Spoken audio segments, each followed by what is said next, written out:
ரட்சிப்பு என்கிறது தேவன் தருகிற ஒரு பெரிதானது ஈவு.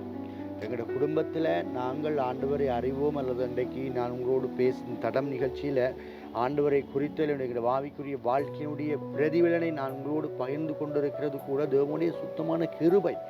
அந்த கிராமங்களில் அவர்கள் அன்றைக்கு கொண்டு வந்து போட்ட விதைச்ச விதையானது விருட்சங்களாக நான் சாட்சியாக, என் குடும்பம் சாட்சியாக.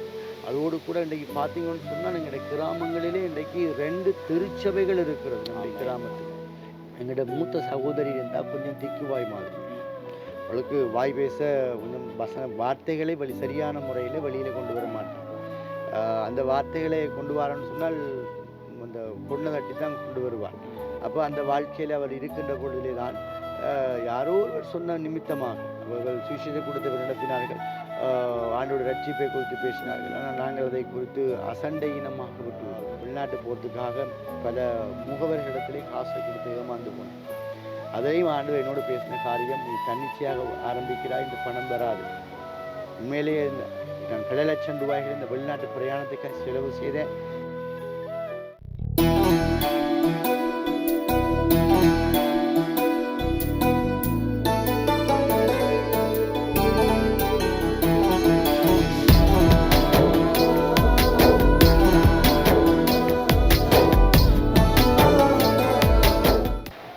வணக்கம் அன்பு பிரைஸ் மீடியா நேயர்கள் யாவருக்கும் மற்றுமோர் தடம் நிகழ்ச்சியில் உங்கள் யாவரையும் சந்திப்பதில் மிகுந்த மகிழ்ச்சி அடைகின்றேன். இந்த தடம் நிகழ்ச்சியானது இலங்கையில் கிராமங்களுக்குள்ளாய் ஊழியம் செய்கின்ற தேவ மனிதர்களை இனம் கண்டு அவர்களுடைய ரட்சிப்பின் அனுபவத்தை சாட்சியை கேட்டறிந்து பதிவு செய்வதே இந்த தடம் நிகழ்ச்சியின் நோக்கமாகும். அந்த வகையில் இன்றைய நாளில் எங்கள் மத்தியில் அருமையான தேவ மனிதர் பாஸ்டர் விஜிதரன் அவர்கள் இணைந்திருக்கிறார்கள்.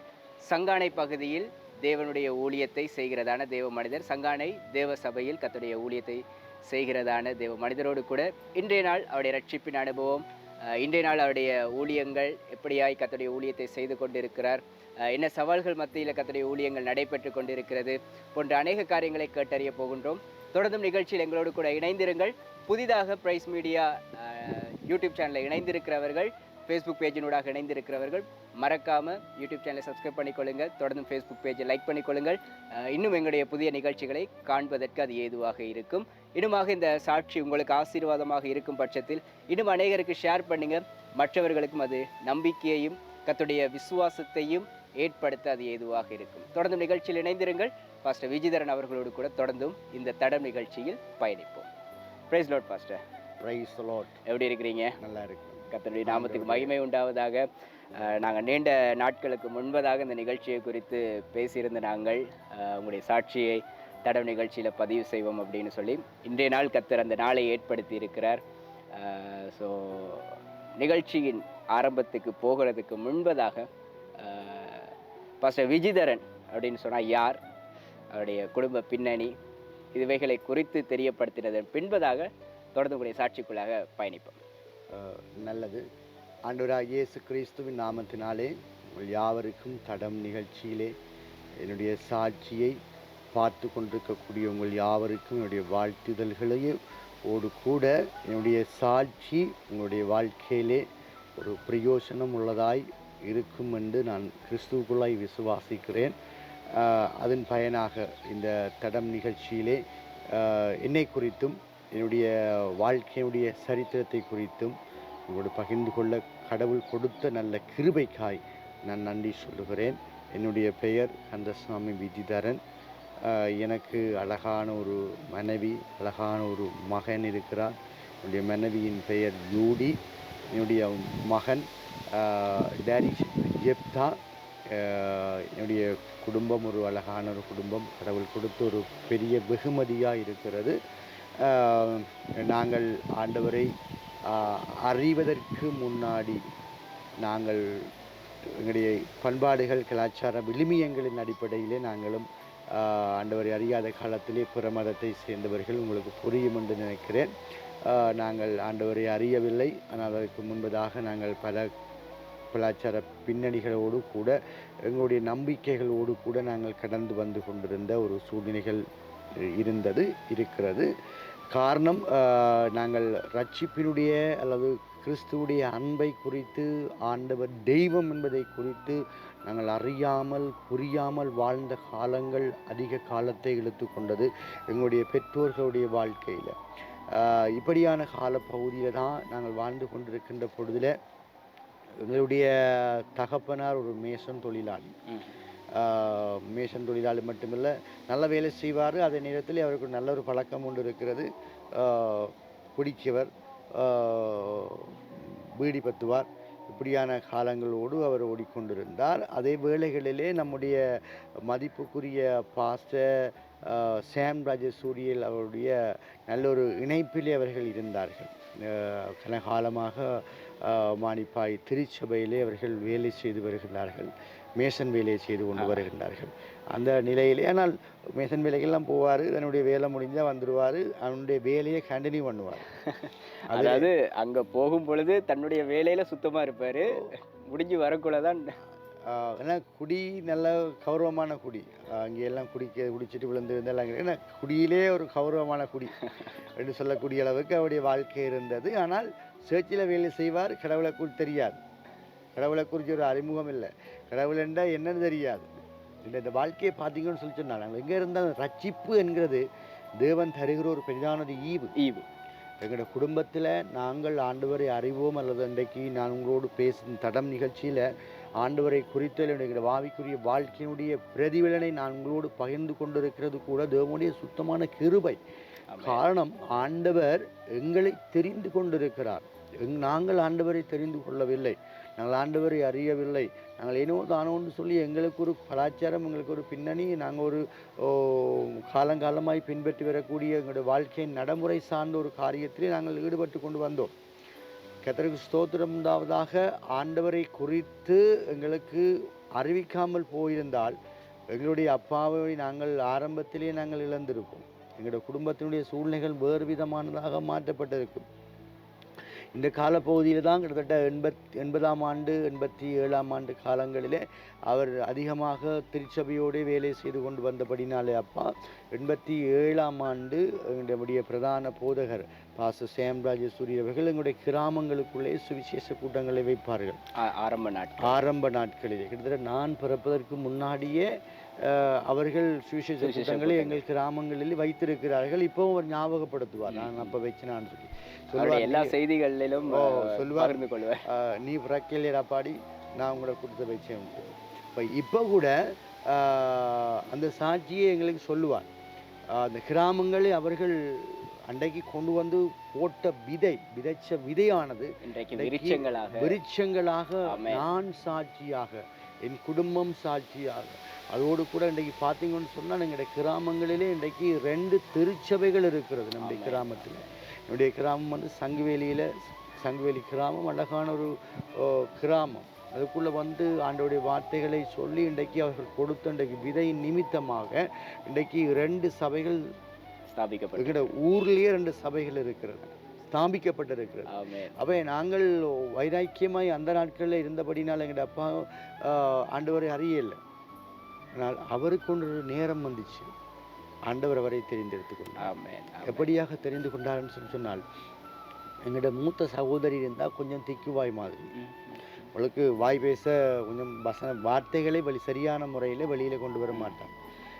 அந்த வார்த்தைகளை கொண்டு வரன்னு சொன்னால் அந்த கொண்டை தட்டி தான் கொண்டு வருவாள். அப்போ அந்த வாழ்க்கையில் அவள் இருக்கின்ற பொழுதிலே தான் யாரோ ஒருவர் சொன்ன நிமித்தமாக அவர்கள் சுவிசேஷ கூட்டத்தை நடத்தினார்கள், ஆண்டோட ரட்சிப்பை குறித்து பேசினார்கள். ஆனால் நாங்கள் அதை குறித்து அசண்டை இனமாக விட்டு விட்டோம்.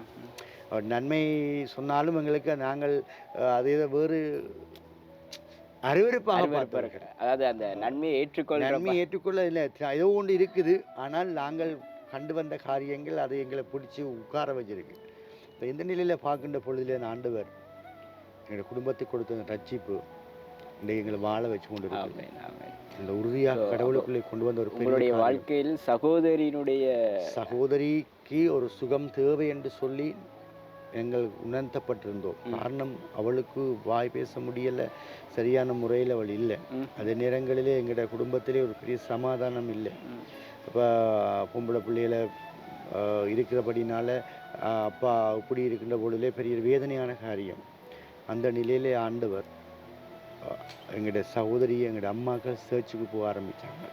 மெதுமெதுவாக ஆரம்பித்த பொழுது இந்த சுவிசேஷ கூட்டங்களுக்கு பின்பதாய் ஆண்டவருடைய அன்பை புரிந்து கொண்டபடினால், இந்த அன்பை பெற்றுக்கொண்டபடினால் அவர்கள் திருச்சபைக்குள்ளே நுழைய ஆரம்பித்தார்கள். சிறு வயதில் இருக்கின்ற பொழுது அவர்கள் நுழைய ஆரம்பித்தார்கள். படிப்படியாக கடவுளுடைய காரியங்களை அறிய ஆரம்பித்தார்கள். இதே வேளைகளிலே இந்த காலங்களிலே கொஞ்சம் எங்களுடைய உறவுக்காரர்கள் அம்மா திருச்சபைக்கு போகிறத குறிச்சோ அல்லது அக்காக்கள் திருச்சபையில் போகிறத குறிச்சோ ஒரு எதிர்நிலை இருந்தது. காரணம், நாங்கள் ஒரு பண்பாட்டுக்குள்ளே இருக்க நாங்கள் நம்முடைய மதத்தை தூக்கி எறிஞ்சிட்டு நீ போகிறா என்றொரு நீங்கள் பழமையாக யாழ்ப்பாணத்தினுடைய சூழல் மாற்றி அமைத்தது. அந்த நேரத்தில் கொஞ்சம் பின்வாங்கினார்கள். திரும்பவும் ஆண்டவருடைய அன்பு அவர்களை திரும்பவும் உந்தி தள்ளினபடினாலே உறுதியாய் அவர் பற்றி கொண்டார். அந்த உறுதியான பற்றுதலோடு கூட தான் எங்களுடைய குடும்பம் முழுவதும் ஆண்டவருக்குள்ளே ரட்சிப்புக்கு நேராய் வந்தது. அதே வேளைகளிலே அப்பா சர்ச்சுக்கு போயிட்டு வந்தாலும் ஒரு பெயரளவான ஒரு கிறிஸ்தவனாய்த்தான் இருந்தார். காரணம், இதே ஐயா விடவில்லை. அந்த தன்னுடைய தனிப்பட்ட சுபாவத்தை மாற்றிக்கொள்ள இல்லை. சர்ச்சுக்கு போய்கொண்டு வந்தாங்க. பிறகு நானும் கொஞ்சம் வளர்ந்த பிறகு அவரை நான் கொஞ்சம் தடை பண்ணலாம் என்று விரும்பினேன். ஆனால் என்னாலேயும் அதை செய்ய முடியவில்லை. ஆண்டவர் ஒரு நேரம் ஒன்று வந்துச்சு. என்னுடைய தகப்பனார் குடியிலிருந்து புகைத்தல்ல இருந்து முற்றுமுழுதாய் தன்னை விட்டு விலத்தி அவர் மறிக்கிற பொழுதில் ஆண்டவருக்குள்ளே என்னை அவருடைய மரணம் பாதிப்பை கொண்டு வந்தது மாத்திரமல்ல, அவருடைய ஜீவியத்திலே ஒரு பெரிய ஒரு மாற்றத்தை நான் அவருடைய மரணத்தில் நான் பார்த்தேன். காரணம், அவர் மரணத்தை எதிர்பார்க்கலை. ஆனால் அந்த மரண நேரத்தில் கிறிஸ்துவுடைய அன்பை அப்படி அவர் பூரணமாய் விசுவாசித்து எங்களுக்குரிய நம்பிக்கை மரணத்துக்கு பின்பதாக இருக்கக்கூடிய வாழ்க்கையை அவர் சரியாய் பிடித்தபடினால அவரை நான் ஒப்பு கொடுத்தேன். அவரிடத்தில் கிட்டத்தட்ட, அப்பா நீங்கள் போயிட்டு வரலாம், ஆண்டவர் உங்களை பரலோகத்தில் உங்களை ஆண்டவர் சேர்க்க விரும்புகிறார். ஒரு சிரிப்பு சிரித்தார். அதோடு ஐயா போயிட்டார். வருத்தமாக இருந்தார். ஆனால் அந்த மரண நேரத்திலே ஆண்டவருடைய அந்த அன்பை வந்து அந்த அசைக்க முடியாத நம்பி உறுதி, அதை நிச்சயம் என்றதிலே அதிலே நான் அவர் உறுதியாக கண்டேன். என்னுடைய வாழ்க்கை, நான் O level படித்து A லெவலில் ஸ்கந்தோதியா கல்லூரியில் படித்தேன். படித்து கொண்டு இருக்கின்ற பொழுதே அப்பாவுக்கு அடிக்கடி வருத்தம் வரும். இப்போ அப்பா கொஞ்சம் ஹார்ட் பேஷண்ட்படினால கொஞ்சம் வருத்தங்கள் வரும். அம்மாவுக்கும் ஹார்ட் வருத்தம் இருந்தது. அம்மாவுக்கும் ஹார்ட் சர்ஜரி செய்தார்கள். இப்படியாக நாங்கள் எங்களுடைய காலங்கள் ஓடிக்கொண்டிருக்கின்ற பொழுதே பாடுகளோடு நாங்கள் ஓடிக்கொண்டிருந்தோம். அந்த நேரத்திலே ஆண்டவர் என்னை ஊழியத்துக்கு அழைத்தார். உங்களுடைய குடும்பத்தில் நீங்களும் நானும், எனக்கு மொத்தம் 5 பேர். நான் தான் கடைக்குட்டி. நான் கடைசி ஆம்பளை பிள்ளை. எனக்கு முதல் 3 அக்காக்களும் ஒரு அண்ணாவும் இருக்கிறார். ஒரு அக்கா இறந்துட்டார். இப்படியான வேளையில் தான் ஆண்டவர் என்ன 14-15 வயசில் எனக்கு ஒரு ஊழியத்துக்குரிய அழைப்பே ஆண்டவர் தந்தார். அப்போ நான் அதை விசுவாசித்தேன். சின்ன வயசுலேயே எனக்கு நாங்கள் சர்ச்சுக்குள்ளே இருந்த திருச்சபைகளை நாங்கள் போய் வந்தபடினால எனக்கு அந்த ஊழியத்தை குறித்த ஒரு வாஞ்சை இருந்தது. ஆனால் பயம் இருந்தது. இந்த ஊழிய அழைப்புகள் என்னதுன்னா பெரிய அளவான விடயங்கள் வந்து அந்த நேரங்களில் எங்களுக்கு தெரியாது. இருந்த பொழுதிலும் ஆண்டவர் என்னை அழைத்தது என்று சொல்லி எனக்கு உறுதியான ஒரு நம்பிக்கை இருந்தது, விசுவாசம் இருந்தது. அதே நேரங்களில் நம்முடைய தலைமை போதகர் பாஸ்டர் சேம்ராஜ் சூரியர் அவர் என்னை ஊழியத்துக்காக தாகத்தோடு கூட என்னை உற்சாகப்படுத்தினார். ஊழியத்துக்கு என்னுடைய அழைப்பை சரியாக உறுதிப்படுத்தினேன். அப்போ நான் குடும்ப சூழ்நிலை ஒரு பக்கம் இருக்கிறது. அதே வேளைகளில் நான் சின்ன வயசு, எனக்கு சரியான ஒரு ஊழியத்தை குறித்து சரியான ஒரு நிலை இல்லாமல் இப்படி போட வேண்டிய கேள்வி இருந்தது. அப்போ இருந்த பொழுதிலும் நான் 17 வயசில் நான் ஏஎல் படித்து கொண்டு இருக்கின்ற பொழுதிலேயே எனக்கு லீவு நாட்களில் சின்ன சின்ன வேலைகள் செய்தாலும் பாஸ்டர்னா திமத்தியன்ஸ் பாடசாலை ஆரம்பிச்சிருக்கு வாங்கன்னு சொல்லி நான் அதில் 18 வயசில் போனேன். போய் திமத்தியன்ஸை 7 மாதங்கள் நான் கற்றுக்கொண்டேன். ஊழியத்துக்கு இந்த முற்றுமுழுதாக ஒப்புக் கொடுக்கவில்லை. ஆனால் அந்த ஊழியத்தின் இந்த உண்மையிலேயே நான் சொல்லப்போனால் அந்த நேரத்தில் அந்த ஊழியத்தின் தாற்பயம் எனக்கு புரியலை. இப்போ நான் வேதனைப்படுகிறதுக்கு காரணம் ஆண்டவர் அன்றைக்கு என்னுடைய வாழ்க்கையில் வச்சிருந்த அந்த ஊழியத்தினுடைய அந்த நேரத்தையும் காலத்தையும் நான் வீணடித்திருக்கிறேன். எனக்குடைய நோக்கம் வந்து தடம் நிகழ்ச்சி கூடாக மேலே ஆண்டவர் நம்மை அழைக்கிறார்னு சொல்லி சொன்னால் ஒரு பெருமதியான விடயம். இதை விட இந்த அழைப்பின் அந்த ஊழியத்தை விட ஒரு கனமான ஒரு விடயம் உலகத்தில் இருக்கும் என்றால் சொன்னால் நான் நிச்சயமாக அதை ஏற்றுக்கொள்ள மாட்டேன். நிறைய வேலைகள் இருக்கிறது, சம்பாதிக்கக்கூடிய காரியங்கள் இருக்கிறது, கோடிக்கணக்காக லட்சக்கணக்காய் சம்பாதிக்கக்கூடிய பல விடயங்கள் இருக்கிறது. ஆனால் இதனை நான் இவ்வளவு காலத்தில் நான் இழந்து விட்டேன் என்று சொல்லி என்னுடைய வாலிப நாட்களை அல்லது நான் ஊழியத்தை நான் செய்யக்கூடிய ஒரு காலங்கள் ஓடி ஓடி செய்யக்கூடிய இளமையான காலத்தை நான் இழந்துட்டேன் என்னதில் நான் உண்மையிலே துக்கப்படுறேன். காரணம் ஆண்டவர் அந்த நாட்களில் என்னை அழைச்ச பொழுதுல அந்த அழைப்பை நான் உதாசீனம் துவம்சம் செய்துட்டேன். ரெண்டு எனக்குரிய வேதனை. காரணம் என்னோட குடும்ப சூழ்நிலை. அது ஒரு பக்கத்தால் எனக்கு அது நெருக்குதலாய் மட்டுமில்லை, அது ஒரு பார்க்க வேண்டிய எனக்கு கடமை இருந்துச்சு. அது நிச்சயம் அந்த காலம் வாலிபராக இருக்கிற பொழுது குடும்பத்தையும் குடும்ப சுமையையும் பார்க்க வேண்டிய ஒரு தேவை கட்டாயம் இருந்தது. காரணம் என்று சொன்னால் என்னுடைய அண்ணா திருமணம் செய்துட்டான். திருமணம் செய்த பிறகு குடும்பத்தில் அப்பா கொஞ்சம் அப்பப்போ வேலை செய்து கொண்டு இருந்தாலும் அப்பாவுடைய நோய் நிமித்தமாக நான் வேலை செய்ய வேண்டிய கட்டாயத்துக்குள்ளே நான் தள்ளப்பட்டேன். அந்த வேளையில் தான் நான் திமத்தியம் படித்து முடிஞ்சதுக்கு பிறகு காலங்கள் கடந்தது. நான் என்னுடைய குடும்பத்தை பார்க்குவதற்காக நான் உண்மையிலே இந்த ஊழியத்தை அந்த அழைப்பை பெற்றுக்கொண்டு நான் தூக்கி வீசிட்டேன். அந்த அழைப்பை நான் தூக்கி வீசிட்டேன் குடும்ப பொறுப்பு காரணமாக. ஆனால் ஆண்டவர் என்ன விட இல்லை. இந்த மோசையை போல மோசே ஆண்டவர் உண்மையுடன் தான் அந்த ரட்சிப்பினுடைய அனுபவத்தை எகிப்தில் இருக்கக்கூடிய அடிமைத்தன மக்களுக்கு ஆண்டவர் கொடுக்குற பொழுது மோசே என்னை விட நல்லவனை தெரிஞ்சு கொள்ளும் ஆண்டவரே, நான் திக்குவாயனா இருக்கிறேன். ஒவ்வொரு சாட்டு சொல்ல முடியும், என்னென்னலாம் சாட்டு சொல்ல முடியுமோ எனக்கு நானே பல சாட்டுக்களை உருவாக்கி அதை நான் தட்டி கழிச்சு கொண்டு போனேன். ஒரு நாள் வந்துச்சு, நான் வெளிநாட்டு போகிறதுக்காக பல முகவர்களிடத்திலே காசை கொடுத்து ஏமாந்து போனேன். அதையும் ஆண்டவர் என்னோடு பேசின காரியம், நீ தன்னிச்சையாக ஆரம்பிக்கிறாய், இந்த பணம் வராது. உண்மையிலேயே நான் பல லட்சம் ரூபாய்கள் இந்த வெளிநாட்டு பிரயாணத்துக்காக செலவு செய்தேன். என்னுடைய கஷ்டப்பட்டு எங்களுடைய அப்பா நிறைய பேரிடத்துல இந்த கடனை வாங்கி தான் என்னை ஊழியத்து வேலைக்காக தந்தார். கடன் பட்டார்கள். இந்த 400% கூட கடன் கட்டில. நான் அப்பா தான் அதுக்கு பிறகு உழைச்சி அப்பா தான் அந்த கடனையை கட்டினேன். நான் எந்த ஒரு பிரயோசனமும் அந்த படம் அதில் அந்த ஊழியத்தை விட்டு போனதுனாலையோ என்ன தெரியலை. நான் நினைச்ச காரியத்தை வெளிநாட்டு போகணும் இல்லை உழைச்சி பார்க்கணும்னு சொல்லி நான் செய்யலை, சாதிக்கலை. அதாவது அது கூட சுயத்தால் எடுத்த முடிவு. இந்த அழைப்பு அங்கே உறுதியாக்கப்பட்டிருந்தது. சின்ன வயசுலேயே எனக்கு ஆண்டவர் அந்த ஊழியத்தினுடைய அழைப்பு எனக்கு தந்தார். நான் தான் என்னுடைய குடும்பத்தின் சுமையில் நான் நின்றால் அப்பாவை பார்த்தேன். அப்பா கஷ்டம் பெண்டடியில் நான் அங்கே அப்பயே போனேன். இருந்தாலும் எனக்கு அந்த சரியான தடைகள், இந்தியா வரைக்கும் போய் முதலாவது நைஜீரியா நாட்டுக்கு போகிறதுக்காக நான் விசா அப்போவே எனக்கு ஒரு $1250 அமெரிக்கன் டாலர்ஸ், கிட்டத்தட்ட நான் சொல்கிறது கிட்டத்தட்ட 22-23 வருஷங்களுக்கு முன்னாடி, அதாவது 2000 காலப்பகுதி. அப்போ அந்த காலப்பகுதியில் தான் நான் வெளிக்கிட்டேன் நான் போகிறதுக்கு. அப்போ அந்த நேரத்தில் அவ்வளோ காசையும் கொண்டு ஏஜென்சி கொடுத்து அவ்வளோத்தையும் ஏமாந்தேன். திரும்பி வந்தேன், எந்த காசும் நான் வாங்கலை. பிறகு நான் ஆண்டோட சமூகத்தில் ஆண்டவரை நான் எப்படியாவது நான் ஒரு வெளிநாட்டுக்கு போகணுமென்ற தாகத்தோடு இருக்கிறபோது என் உறவினர் நிமித்தமாக நான் எனக்கு வீசா கிடைச்சிது. நான் O level படிச்சுட்டு நிற்கும்போது என்னுடைய மச்சான் வெல்டிங் வேலை வான்னு சொல்லி பழக்கினார். இப்போ அந்த வெல்டிங் வேலை தான் எனக்கு கை கொடுத்துச்சு, ஒரு தொழிலாக எனக்கு கிடைச்சிது. அதையும் நான் வச்சுக்கொண்டு தான் வெளிநாட்டுக்கு போய் 3 வருடங்களாக வெளிநாட்டில் நின்றேன். கட்டாரில் நின்றேன். கட்டாரில் போய் நின்று வேலை செய்து கொண்டு இருக்கின்ற பொழுதில் நான் எனக்கு இந்த யாழ்ப்பாணத்தில் இருக்கின்ற பொழுதில் எனக்கு 3 பேர் ஆண்டவருடைய நல்ல வல்லமையான ஊழியக்காரர்கள் 3 தடவைகள் என்னுடைய ஊழியத்தை உறுதிப்படுத்தினார்கள், என்னுடைய போதகரை தாண்டி. அது மட்டுமில்லை, என்னுடைய ஊழியம் பெருமதியானது என்பதை குறித்து ஆண்டவர் மறுபடி ஊழியக்காரரை கொண்டு ஞாபகப்படுத்தினார். அந்த அந்த அந்த தீர்க்க தரிசனம் எல்லாத்தையும் நான் சுமந்து கொண்டு தான் வெளிநாட்டு போனேன். வெளிநாட்டு போய் நான் அங்கே இருக்கின்ற பொழுதில் இந்த பேரிச்ச மரத்துக்கு கீழே ஒரு அழுக்கு ஆடைகளோடு கூட நான் உட்கார்ந்திருந்து கொண்டு நான் அசை போடுவேன். அந்த தீர்க்க தரிசனங்கள் எல்லாம் எங்கே அவங்க என்ன போய் தான் சொல்லியிருக்கிறாங்க. ஏன் நான் இப்போ இங்கே கஷ்டப்படணும் என்கிற எண்ணமெல்லாம் என்னுடைய அந்த வாழ்நாளில் நான் அழுதுருக்கேன்.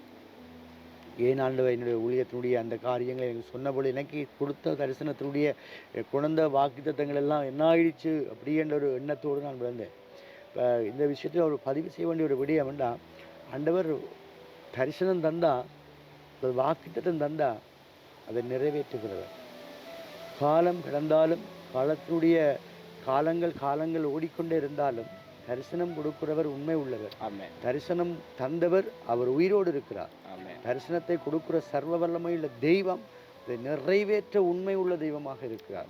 அது என்னுடைய வாழ்க்கையில நான் கண்டு அனுபவித்திருக்கிறேன். காரணம் என்னன்னு சொன்னால், கட்டார நான் இருக்கின்ற பொழுது இந்த மரங்களுக்கு இல்லை சரியான வெயிலாக இருக்கும், சில குளிராக இருக்கும். அப்படியான கால பகுதியில் நான் சிந்தித்து நான் கேள்வி கேட்டிருக்கேன் ஆண்டவரிடத்தில். அவர்கள் வந்த எல்லா வார்த்தைகளும் அங்கே என்று சொல்லி 3 ஆண்டுகளுக்கு பின்பதாக நான் இந்த நாட்டுக்கு வந்தேன். நாட்டுக்கு வந்து திரும்பவும் நான் பெரிய நாட்டுக்கு போகணும்ன்ற ஒரு வாஞ்சி. என்னோட சொந்தக்காரர் இருக்கிறார்கள், அவர்களோடு சேர்ந்து ஏதாவது கழிச்சு பேசி போகலாம்ன்ற ஒரு நட்பு ஆசைகள், பல பிரச்சனைகள் இருந்தது. ஆனாலும் எப்படியாவது என்னுடைய நோக்கம் முழுவதும் எங்களோட குடும்பத்தை வாழ வைக்கணும் என்று. அதில் ஆண்டவர் என்னுடைய குடும்பத்தையும் வாழ வைத்து என் மூலமாக அநேகருக்கு ஆசீர்வாதமாக இருக்க வேணுமென்ற தேவ திட்டத்தை ஆண்டவர் எனக்கு வைத்திருந்தால் நான் புரிந்து கொள்ள இல்லை. இதைத்தான் நாங்கள் இந்த வாலிப வயசில் ஆண்டவர் யாராவது உங்களை அழைக்கிறார் என்று சொல்லி சொன்னால், உண்மையில் நீங்கள் பிடிக்க வேண்டிய ஒரே ஒரு காரியம் மகளியன், ஆண்டவருக்கு ஒரு நோக்கம் இருக்கும், ஆண்டவருக்கு திட்டம் இருக்கிறது. நாங்கள் கூட்டுத்தனமாக நாங்கள் பிழையான வழிகளிலே அல்லது தவறான வழிகளிலே எங்களுடைய நோக்கங்களை அர்ப்பணிக்க நினைக்கிறோம். அதனால் நாங்கள் எங்களுடைய காலம் நேரம்தான் வீணாகுது, பண செலவு வீணாக போகிறது. நான் எதுவரைக்கும் நான் சொன்ன போனீங்கன்னு சொன்னால் நீங்கள் பார்த்து கொண்டு ஆண்டவர் சொன்ன மாதிரியே நாங்கள் அநேக பணங்களை நான் இழந்து போனேன். இன்று வரைக்கும் எனக்கு திரும்பி வர இல்லை. நான் உண்மையிலேயே சந்தோஷப்படக்கூடிய ஒரே ஒரு காரியம், ஆண்டவர் என்னை தெரிந்தெடுத்தார். நான் ஓட ஆண்டவர் என்ன விடலை, ஓட வரலை. ஆண்டவர் என்னை தெரிந்தெடுத்து நான் கட்டாரில் இருந்து இங்கே வந்ததுக்கு பிறகு திரும்பவும் நான் ஒரு வெல்டிங் வேலை செய்து கொண்டிருந்தேன். அதே மச்சாவோட வேலை செய்து கொண்டு இருக்கின்ற பொழுது தான் திரும்பவும் அந்த வெளிநாட்டு முகம் என்ன விடையில்லை. அது எல்லா வாலிப காலத்திலேயும் அது எல்லோருக்குள்ளும் இருக்கிற ஒரு வாஞ்சை. இன்னொன்று நான் சொல்ல வேணும், என்னுடைய சீனியர் பாஸ்டர் அப்பப்போ எனக்கு அழைப்பு கொடுத்து கொண்டு இருப்பார். உனக்கு இதுதான் அழைப்பு, உனக்கு நான் இந்த ஆள் மனதிலே சிந்தித்த ஒரு காரியம், இவருக்கு நான் வெளிநாட்டில் போயிட்டு ஃபோன் பண்ணணும், நான் போய் வேணும். இவர் சொல்லுவார் உனக்கு இல்லை, யோனாவுடைய சம்பவத்தை குறித்து சொல்லுவார், ஓடினா திரும்பி வர வேண்டிய வரும். நான் திரும்பி வந்ததுக்கு பிறகு இப்படியாவது இந்த மனுஷனுக்கு நான் ஏதாவது செய்து காட்டுவேன், அதாவது சாதிச்சு காட்ட வெளிநாட்டில இருந்து கால் பண்ணி காட்டுற எண்ணம் இருந்துச்சு. என் எண்ணம் தோல்வியாய் மாறிச்சு, என்னுடைய சிந்தை தோல்வியாக மாறிச்சு.